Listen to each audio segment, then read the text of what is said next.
guys. Today we are looking at a Japanese ordnance. This is a Japanese World War II Type 89 anti-aircraft gun fuse.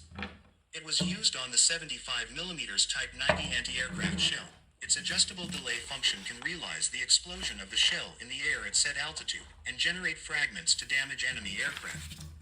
This is the standard ordnance of the Japanese Army.